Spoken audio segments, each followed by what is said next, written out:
idol. So, na ako karon sa nanay no.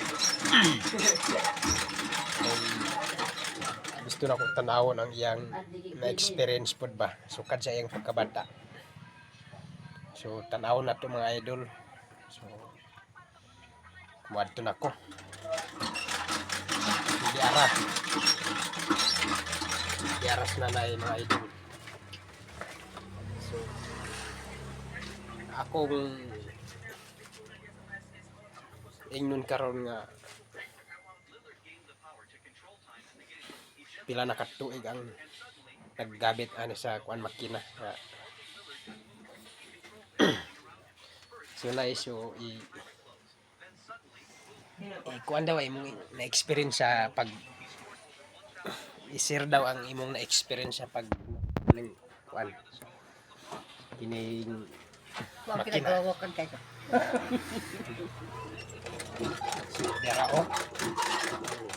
Tanaw mga idol o.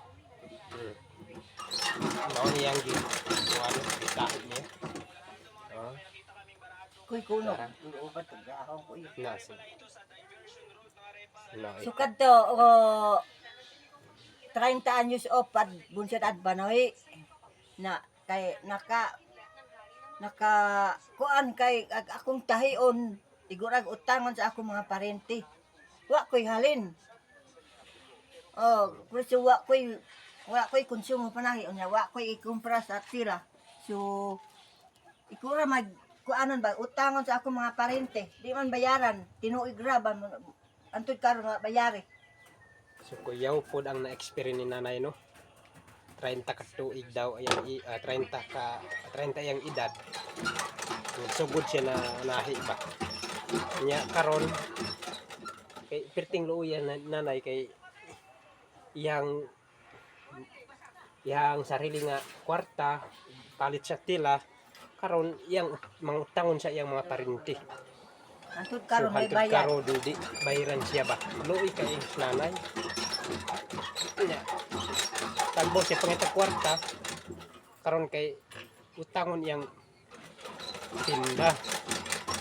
Dili maayo ko mga idol. So akong i-comment daw mo mga idol kung maayo ba na iyang gibuhat sa iyang mga igagaw, parenti. Kay naay iyang kwarta ipalit sa mga tila karon kay utangon pud sa iyang mga parenti. So walay income. So kana lang mga idol, God bless mayong hapon. Comment daw mo kung nakauyon bu o wala. Bye-bye. Doon na pipituro.